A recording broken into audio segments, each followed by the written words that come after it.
Welcome back, Mongo Fix. Well, this Mongo microwave, and it got a problem. No light come on. You know, normally you open the door and like the little light in there come on.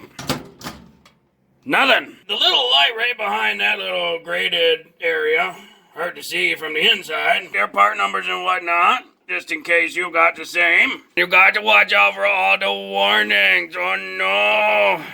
It's got energy from the microwavable type. Don't remove. You know, it's only supposed to be serviced by properly qualified service personnel. So that Mongo, we're always gonna start by unplugging the machine, right? Don't want no electricals going in there while we work on it. Not just for microwaves, that's all machines. Be sure to unplug them before you work on them. In the bottom here, couple Phillips screws. You know, it's funny because everybody wants to be green nowadays, but nobody wants you to work on their stuff. It's just impossible to be green if you're not doing repairs.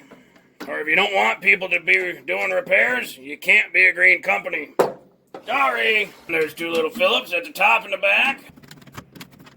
Another warning! Because of high voltage, non-removable fasteners, don't remove the fasteners. It's a T20 safety Torx bet, no big deal. And this is where it's funny, right? There's warnings all over this thing that it's got microwave energy, high voltage, don't service it, don't touch it. Oh, little footnote in the big print. Yeah, if you're a certified, qualified, whatever, then you can. Guess what, people who make microwaves?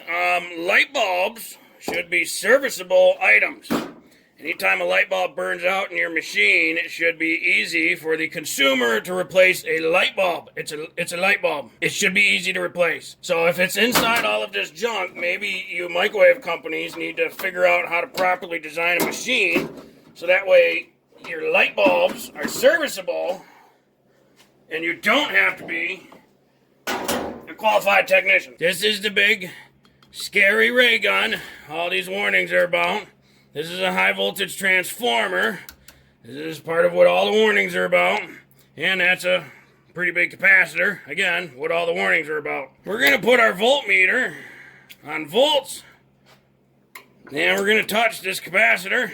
Once it drops down to 0, there's no more energy in the capacitor, so now it's safe. Now this machine, 100% safe to work on. Look at that. Look how certified and qualified you had to be to do that. The light bulb for microwaves are usually somewhere behind this shield here.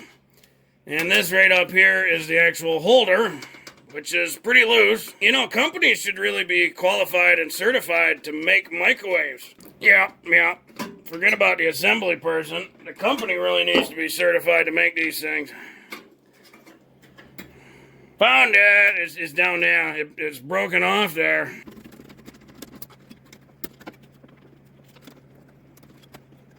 And just bend that out of the way. And we can get the light bulb out. And we'll bend some of the sheet metal back. Watch your fingers, you cut yourself real quick on that stuff. Get this screw retainer back in. And slide those wires back in. Alright, now we can actually get back to replacing a bulb. There's a tiny little retainer clip. There it goes. So inside you have to push this side. And it moves this little teeny tiny retainer that clips into that circle. You usually got to push them pretty hard, and it's kind of hard to see and feel because of this little rubberized coating cover over this terminal. But you got to push that little lever right there in to get this out. It's a 2 amp, 250 volt. And there's a number here that says Z187. Now on the front, it says 20 watt, 125 volt. And Mongo looked through his emporium of junk, and sure enough, there's a new bulb.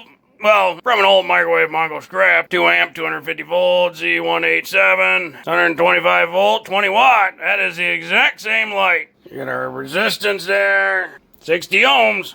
So we'll slide this connectors back in, and they both clicked, and then we'll thread this guy back in. Stripped right out from the factory. Good quality there. Now to get the cover on this little piece of metal here and here, it gets captured in the cover. So when we look down here, there's like this little groove right here that captures that piece. It's up here too, all the way around it. So that piece of metal slides in between there. So to get this piece in, a lot of times it's kind of a goofy little angle thing to align, and then you gotta pull back and align each side individually. And we'll even get our T20 Torxes back in there. Then let's plug her in and see what happens. Well, we got power again. Yep, light's working. And the light pops on when the microwave's on now.